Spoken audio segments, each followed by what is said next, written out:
सो 2020 के जुलाई एंड में major development किए गए हैं रिगार्डिंग एजुकेशन इन इंडिया। पहली बात तो मिनिस्ट्री ऑफ ह्यूमन डेवलपमेंट है, उसका नाम चेंज कर दिया गया है, अब नाम है मिनिस्ट्री ऑफ एजुकेशन। इसके अलावा देश को मिल चुकी एक new education policy after many year. Now ये जो एजुकेशन पॉलिसी है इसमें बहुत से बदलाव हुए हैं, जैसे कि हायर एजुकेशन उसका स्ट्रक्चर चेंज किया गया है। फॉरेन स्टूडेंट की एंट्री हिस्ट्री को लेकर काफ़ी कंट्रोवर्सी है। 10+2 सिस्टम चेंज किया जाएगा।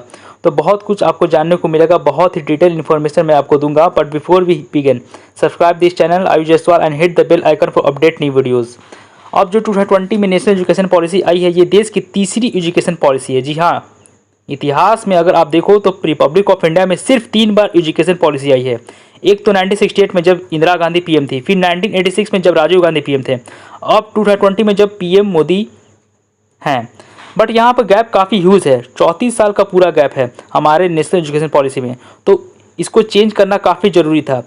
और यहाँ पर इंटरेस्टिंग बात मैं आपको बता दूँ कि 1968 में जो एजुकेशन पॉलिसी बनी थी वो बनी थी on the recommendation of Kothari commission.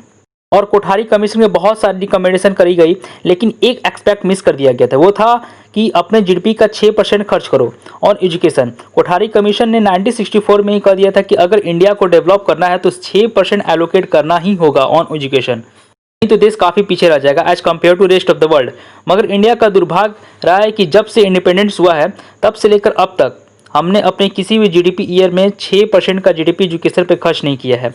और इस एस्पेक्ट को खूबसूरती से कवर किया गया है ड्राफ्ट नेशनल एजुकेशन पॉलिसी 2019 के डॉक्यूमेंट में।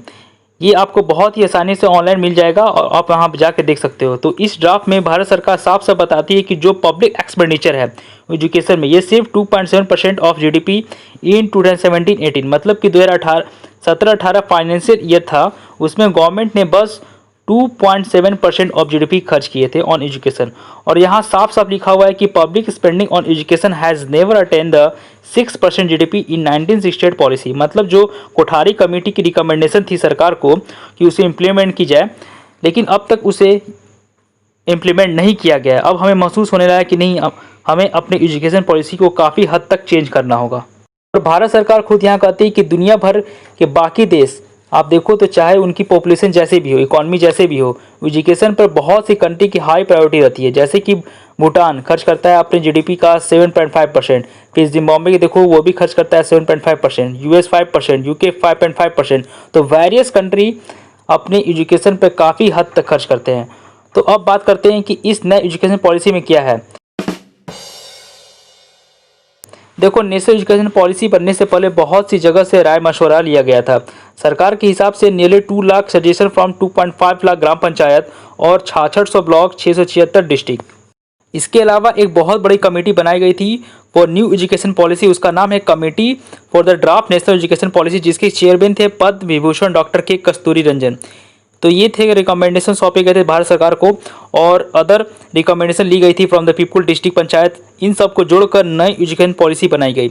यहाँ आप देखो तो कस्तूरी रंजन साहब कह रहे हैं कि बहुत ही मेजर चेंजिंग किया गया है ऑन एजुकेशन पॉलिसी। 10+2 सिस्टम को खत्म कर दिया जाएगा और रिप्लेस करके उसे 5+3+3+4 सिस्टम बनाई जाएगी। अभी के लिए जो एग्जिस्टिंग एकेडमिक स्ट्रक्चर है ये आपके सामने है, ये है नया एकेडमिक स्ट्रक्चर। नाउ इस स्ट्रक्चर से आप गुजर चुके हैं, मैं गुजर चुका हूँ। इसमें क्या होता था कि पहले एक फाउंडेशन स्टेज होती थी, इसमें पहले प्री स्कूल में डालते थे, फिर फॉर्मल एजुकेशन के लिए एज 6 से 16 तक, मतलब कि क्लास 2 से लेकर 10 तक डालते थे। तो इस 6 से लेकर 16 साल तक के पूरे 10 साल आप रहते थे मिडिल स्टेज में, जिसमें सिखाया जाता था experiment learning, mathematics, arts, social science, humanities, various topic सिखाए जाते थे। फिर इसके बाद 16 साल की उम्र से लेकर के 18 साल तक आपको एक स्ट्रीम चूज़ करनी होती थी, कॉमर्स, आर्ट्स, साइंस, और फिर 2 साल तक आप एक पार्टिकुलर स्ट्रीम को ही स्टडी कर सकते थे। नाउ इसको तोड़कर हमने यहाँ पर 4 डिवाइड कर दिए, जिसमें पहले ये कहा जा रहा है कि जो फाउंडेशन स्टेज है इसको बड़ा कर दिया जाएगा। पहली बात तो मैं आपको यहाँ क्लियर कर दूँ कि ये जो यहाँ पर 10+2 लिख रहा है उसका मतलब 10+2 मतलब 12 साल, फिर लिखा है कि 5+3+3+4, मतलब इसको ऐड करो तो हो जाएगा 15 ईयर। तो क्या ये स्कूल पीरियड 12 साल से बढ़कर 15 हो जाएंगे? नहीं, देखो ऐसा कुछ नहीं है। यहाँ पर ये होगा कि जो प्री स्कूल है मतलब आंगनवाड़ी, उसको एकेडमिक स्ट्रक्चर का पार्ट बना दिया जाएगा। यहाँ पर कोई साल नहीं बढ़ रहे हैं। पहले भी आप देखो तो प्री स्कूल वगैरह आप वहाँ पे 3 साल बिता देते थे, फिर उसके बाद आपको 12 साल लगते थे क्लास 1 से लेकर 12 तक पहुँचने में। तो सिमिलर पीरियड यहाँ पर भी होगा, तो साल नहीं बढ़ रहे हैं, बस थोड़ा सा डिवाइड कर दिया गया है। अब फाउंडेशन स्टेज है, इसमें 3 से लेकर 8 साल तक बच्चे यहाँ पढ़ेंगे और इस स्टेज में फोकस होगा multi level play, activity based learning.